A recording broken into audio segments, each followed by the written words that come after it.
नमस्कार, मैं आर.के. जायसवाल और आप देख रहे हैं जनमत की पुकार न्यूज। जन अधिकार पार्टी के प्रदेश सचिव सह प्रवक्ता अभिजीत सिंह ने प्रेस को संबोधित करते हुए मुजफ्फरपुर के निजी अस्पताल में गलत ऑपरेशन से आंखों की रोशनी जाने व उनकी आंखें निकाले जाने पर कहा कि जनता समझ चुकी है कि बिहार में स्वास्थ्य व्यवस्था चरमराई हुई है। बीते 22 नवंबर को अस्पताल में कोई भी परमानेंट डॉक्टर मौजूद नहीं था। बाहर से एक डॉक्टर को बुलाया गया जिसने 6 घंटे में तकरीबन 65 लोगों की आंखों का ऑपरेशन कर दिया। अस्पताल के सहायक प्रशासक दीपक कुमार ने बताया कि अस्पताल प्रबंधन के निर्देश पर बाहर से डॉक्टर को बुलाया गया था। डॉक्टर ने ऑपरेशन करने में किसी तरह की परेशानी व्यक्त नहीं की और 3-3 घंटे की 2 शिफ्ट में 65 मरीजों की आंख का ऑपरेशन कर दिया। यहाँ विशेष बात यह है कि MCI की गाइडलाइन के मुताबिक एक डॉक्टर 2 शिफ्ट में 30 से ज़्यादा ऑपरेशन नहीं कर सकता। जिन लोगों की आंख का ऑपरेशन हुआ उन्हें ऑपरेशन के बाद से ही परेशानी शुरू हो गई। जब वे लोग शिकायत लेकर आए तो उनमें से कुछ लोगों को अस्पताल प्रबंधन की ओर से आनन फानन में इलाज के लिए पटना के एक निजी क्लिनिक में ले जाया गया, जहां डॉक्टर मरीजों की हालत देखकर कह रहे हैं कि इन सभी लोगों की आंख निकालनी पड़ेगी क्योंकि इनकी रोशनी पूरी तरह से चली गई है। इतना बड़ा कांड होने के बाद भी सरकार मूक दर्शक बनी हुई है। मुख्यमंत्री नीतीश कुमार को स्वास्थ्य मंत्री का इस्तीफा लेकर तुरंत कार्रवाई करनी चाहिए थी। जिनकी आंखें खराब हुई हैं उनके परिवार को मुआवजा दिया जाना चाहिए। साथ ही उन्होंने ये भी कहा कि शराबबंदी पूरी तरह विफल है। पूरे राज्य में आज शराब माफियाओं का राज है। शराबबंदी लागू होने के बाद भी बिहार में सभी जगह चोरी छुपे शराब बिक रही है। शराबबंदी सरकार की कमाई का एकमात्र जरिया बन चुकी है। आज जेल में बंद जितने भी लोग हैं उसमें 90% लोग गरीब, मजदूर और छोटे तबके के हैं। नीतीश कुमार का शराबबंदी पूरी तरीके से विफल है और यह केवल और केवल ढकोसला है। जाप नेता अभिजीत सिंह ने जम्मू कश्मीर पर कहा कि भाजपा नेताओं ने धारा 370 हटाने के बाद कहा था कि इससे जम्मू कश्मीर में बिहार के लोगों को रोजगार मिलेगा।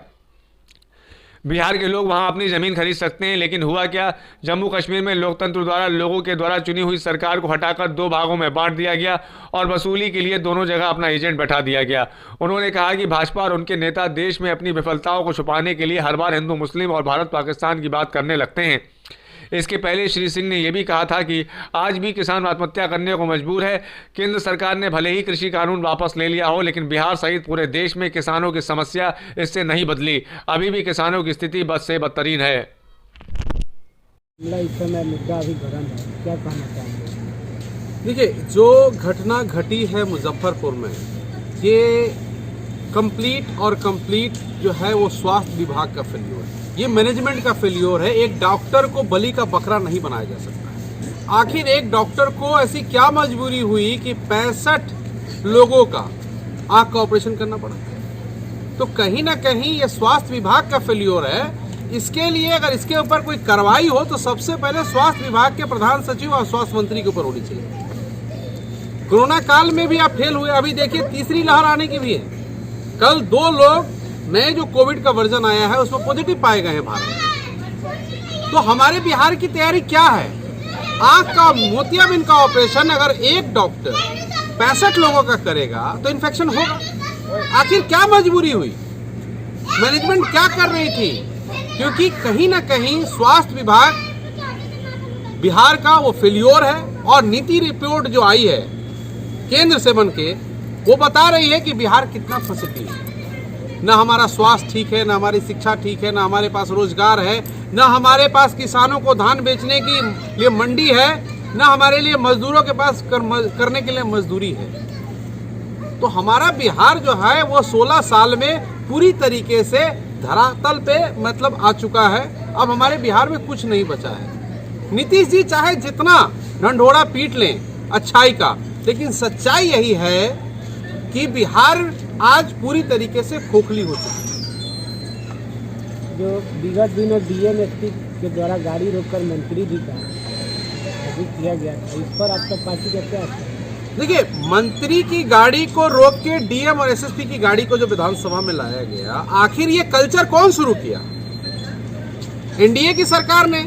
आपने विधानसभा में उन्हीं पुलिस कर्मियों से विपक्ष के नेताओं को पिटवाया, जूतों से पिटवाया, गालियां दिलवाई। तो आज तो वही लोगों का मनोबल बढ़ गया है ना, तो आज आपकी गाड़ी को रोक दिया तो मंत्री जी को बिनबिनी उठ गया। आज मंत्री जी सदन में बोल रहे थे कि जब तक सभापति महोदय आश्वासन नहीं देंगे मैं नहीं बैठूंगा। और जिस दिन विपक्ष के विधायक लोग पिटाए, जूतों से पिटाए, ऐसे ऐसे शब्द बोले गए, उस दिन कहाँ थी ये मर्यादा?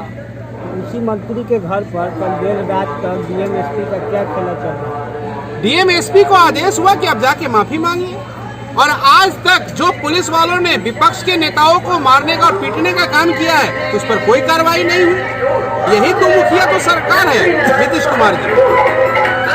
वो धरती भी एक दिन ये बेच देंगे, कहेंगे राम भगवान को भी अगर कोई प्राइवेट संस्था चलाएगी तो बड़ा अच्छा रहेगा। इनसे कुछ नहीं संभल रहा है, न रेलवे, न बैंकिंग, न एलआईसी, न इनसे प्लेन चला। आखिर में टाटा ने प्लेन ले लिया। मुझे तो ये समझ में नहीं आता है कि प्राइवेट कंपनियों के पास ऐसी कौन सी जादू की छड़ी है जो सरकार की घाटे वाली कंपनियों को खरीद के और उसे मुनाफे में ले आती है। सरकार क्या इतनी निकम्मी हो चुकी है? अब जन अधिकार पार्टी के प्रदेश प्रवक्ता जो बार बार ये अंदर से बातें निकल के आ रही है कि कांग्रेस में आपकी पार्टी मर्ज होगी। देखिए, हमारी पार्टी मर्ज होगी, हमारी पार्टी कहाँ जा रही है ये मुद्दा नहीं है। मुद्दा आज किसानों का है, मुद्दा आज युवाओं की नौकरियों का है, इस पर कोई बात नहीं करता है। मुद्दा आज रोजगार का है, मजदूरों का है। आज हमारा फसल धान तैयार हो चुका है। आपको मालूम है बिहार सरकार ने क्या ऑर्डर किया है? उसना चावल मिलर्स को पैक्स के द्वारा आपने कहा कि मैं खरीदूंगा। 70 लाख किसानों का पोर्टल पर रजिस्ट्रेशन है बिहार में, और मात्र अभी तक 2 लाख किसानों का धान अधिप्राप्ति के नाम पे अभी तक रजिस्ट्रेशन हुआ है। जिस देश में प्रधानमंत्री को निकल के ये कहना पड़े कि शौच जाने के बाद हाथ धोना जरूरी है, वहां के किसानों को कहा जा रहा है कि आप ऑनलाइन रजिस्ट्रेशन करिए तब आपका धान खरीदा जाएगा। ये दलाली नहीं तो और क्या है? यहाँ मंडी सिस्टम 16 साल से बंद हो चुकी है। उन मंडियों का क्या जो बंद कर दिया आपने? हम कहाँ जाए धान बेचने के लिए? आप पैक्सों को कहते हो कि धान तो खरीदो, मिलर को कह देते हो कि उसना चावल दे देना, अरबा मत देना। क्या उतना ज्यादा हम उसना चावल का उत्पादन कर सकते हैं? मैं बिहार सरकार से पूछना चाहता हूं। आपने एक मिलर के साथ 90 पैक्सों को जोड़ने का काम किया है। क्या एक मिलर 90 पे? ये आप जोड़ नहीं रहे हैं, आप कहीं ना कहीं करप्शन को जन्म दे रहे हैं।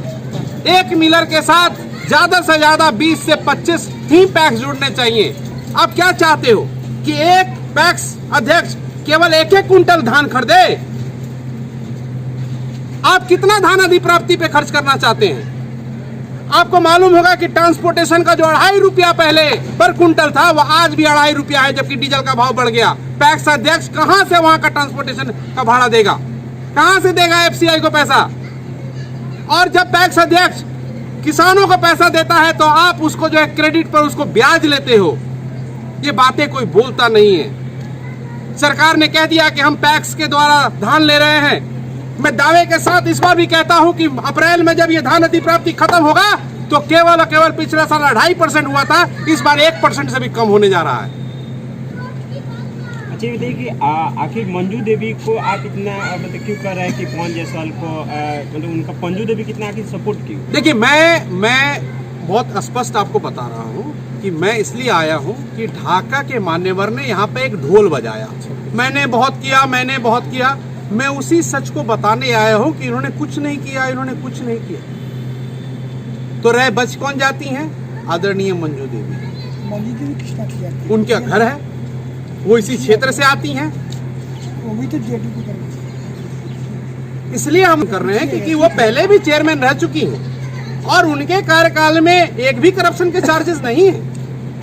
और जो विधायक अपने विधानसभा घोड़ासना ढाका के लिए कभी सदन में उठ के ना बोले कि मुझे बस स्टैंड की जरूरत है, अगर बस स्टैंड हो तो 180 रुपया में आप पटना चल जाइएगा घोड़ासना से सर, और प्राइवेट में आप 390 रुपया में जा रहे हैं। आप हवाई जहाज की मांग करते हैं। अरे भैया, मोतिहारी में है ना, वहां के विधायक हैं, वहां तो गन्ना मंत्री हैं, वो सदन में इस बात को उठा सकते थे।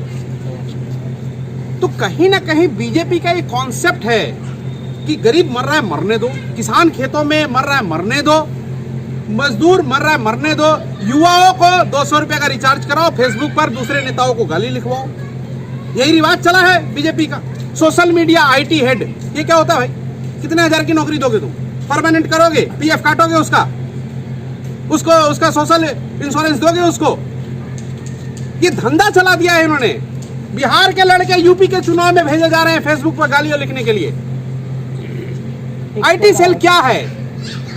क्या है डिजिटल इंडिया? मुझे ये बताइए, डिजिटल इंडिया क्या है? अगर मैं पेमेंट करता हूं क्रेडिट कार्ड से, डेबिट कार्ड से, 2% कट रहा है मेरा। जनधन योजना खुला, 900 करोड़ रुपए एसबीआई और बाकी बड़े बैंकों ने सर्विस के नाम पे हमारे गरीब मजदूर भाइयों का पैसा काट लिया। डिजिटल इंडिया, स्किल का एस हटा दीजिए तो किल इंडिया। इनके पास कुछ नहीं है, सिर्फ नाम बदलते हैं। इनके पास काम के नाम पे कुछ भी नहीं। सर, एक तरफ जो है आप एनडीए और जदयू भाजपा के गठबंधन सरकार के नीतियों को आप विरोध कर रहे हैं, दूसरी तरफ आप उसी पार्टी के एक महिला नेत्री के देखिए ऐसा, हाँ बिल्कुल जेन्युइन सवाल है आपका। पंचायत चुनाव में as per the supreme court law कोई भी प्रतिनिधि किसी भी पार्टी का नहीं है। मेरी भी गाड़ी में झंडा नहीं है। मैं भी यहाँ पे किसी अपने आप को कोई कार्ड लेके नहीं दे रहा हूँ कि मैं जन अधिकार। मैं एक इंसान होने के नाते, एक जनप्रतिनिधि होने के नाते मैं लोगों तक पहुंचा हूं, लोगों को सच्चाई बता रहा हूं कि जो व्यक्ति अपने घर जाने का रास्ता, जो व्यक्ति अपने घर जाने का पुल पुलिया का निर्माण न करा सके, उसे चिरैया के लोगों वोट बनते। तो बची कौन? आदरणीय मंजू देवी जी। तो उनको वोट करिए ना, क्या दिक्कत है? वो जब जीतने के बाद वो क्या करेंगी नहीं करेंगी इसका निर्णय फिर समाज लेगा। जहां तक बात है कि वो जदयू की है कि नहीं है, ये पंचायत चुनाव में जैसे ही उन्होंने नॉमिनेशन भरा वो एक न्यूट्रल हो गए। सर ये बताइए कि जैसे आपने बताया कि डिजिटल मीडिया की बात की है, तो मोदी जी कहते हैं कि राजीव गांधी की सरकार थी तो जब केंद्र से 1 रुपया चलता था तो जनता के पास 15 पैसा पहुंचता है, लेकिन अब 1 रुपया चलता है तो 1 रुपया पहुंचता है डायरेक्ट जनता के खाते में। लेकिन जनता बोलती है कि इंदिरा आवास जैसे हुआ कि हमें 40,000 घूस देना पड़ा, तो लेकिन यहाँ पर धरातल पर तो नहीं दिख रहा है। सबसे बड़ी बात है उज्ज्वला योजना का क्या हुआ? कौन करीब 1000 में गैस कर देगा? हो लीजिएगा मूंगफली के जैसा गैस का कनेक्शन बांट दिए और उसके बाद कह रहे कि ना छिलकोइए रख, मूंगफली हमरा के दे दो। और आप बात कर रहे हैं कि हम 1 रुपया भेजते हैं तो 1 रुपया पहुंचता है। पैखाना काहे खा गए आप? शौचालय काहे खाए? बीजेपी ने खाया शौचालय? शौचालय कौन खाया? तो पहले इसका जवाब दे दीजिए। कौन सा 1 रुपया? 24,000 करोड़ रुपया पेट्रोलियम से पैसा कमाए हैं। 24,000 करोड़ रुपया, उसका जवाब क्यों नहीं देते हो? आज तक जीएसटी, पहले सेल टैक्स स्टेट का हुआ करता था, आपने जीएसटी ले आए आप बिना बात के, और आप क्या कहते हैं कि जीएसटी का जो स्टेट टैक्स होता है वो भी आप नहीं दे रहे हैं समय पर स्टेट को। जहां आपकी सरकारें नहीं है उसका तो और हालत आपने खराब कर रखा है। तो ये हिटलर शाही है, उद्योगपतियों की सरकार है, धर्म और जाति के आधार पर ये वोट का बंटवारा करते हैं। अब ये कह रहे हैं मथुरा की तैयारी। मथुरा में क्या कमी आ गई? 5 साल थे तो नहीं बुझा रहा था? 5 साल में काहे नहीं कोई स्टेटमेंट दे दिए? अब चुनाव हार रहे हैं तो कृषि कानून भी वापस, मथुरा भी याद आएगा, रामलला भी याद आएंगे, हाँ हिंदुत्व भी याद आएगा, राष्ट्रवाद भी याद आएगा। वो दिन दूर नहीं है कि हो सकता है यूपी चुनाव से पहले कुछ सैनिकों को फिर मरवा दीजिए आप। जो उरी में आप कांड करवा के आए केंद्र में, आप कहीं फिर ना कुछ करवा दीजिए और भारत माता की जय करके लोगों को फिर से गुमराह कर दीजिए। बहुत बहुत धन्यवाद सर। एक और जैसे कि नमस्कार, मैं आरके जायसवाल और आप देख रहे हैं जनमत की पुकार न्यूज। अगर आप जनमत की पुकार को YouTube चैनल पर देख रहे हैं तो कृपया चैनल को सब्सक्राइब कर लें, या फेसबुक पर देख रहे हैं तो पेज को लाइक करें, फॉलो करें।